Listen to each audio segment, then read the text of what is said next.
read an article recently in the Washington Times titled, "Bernie Sanders, Religious People Must Address Climate Change." A quote from the article is, Senator Bernie Sanders on Tuesday morning made a direct appeal to evangelical voters in South Carolina, repeating his calls for universal health care, free college tuition, while also arguing that religious people have a moral obligation to fight climate change.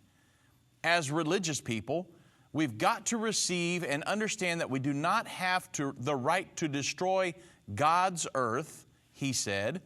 I have talked to scientists all over the country, all over the world, and what they say is we do not get our act together. If we don't get our act together and do it in a very short period of time, by the end of this century, this planet will be 5 to 10 degrees Fahrenheit warmer.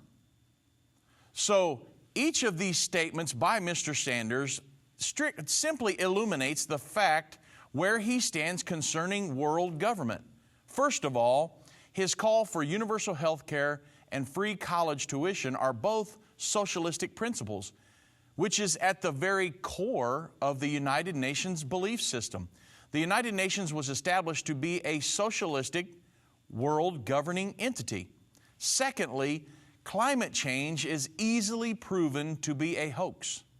It is a fabricated lie by the United Nations to transfer wealth from developed nations to underdeveloped nations in an effort to equalize the nations of the world, equal the playing field. Of course, wealth redistribution is one of the major principles in a socialistic society. Continuing along the same lines as Pope Francis's encyclical, which was published last June, Bernie Sanders is using the ruse that we are destroying God's earth in an effort to get religious people on board with his cause.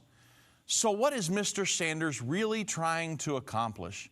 Well, of course, Bernie Sanders is endeavoring to become the next president of the United States. And it is clear that he supports the very same principles as the United Nations. In essence, he is saying that he will continue to institute the principles of the United Nations into our American society. The Bible prophesies in the near future that the Antichrist will rule over a world government, and that will demand the allegiance of every person on earth. Folks, the United Nations, supported by Bernie Sanders, is that world governing institution.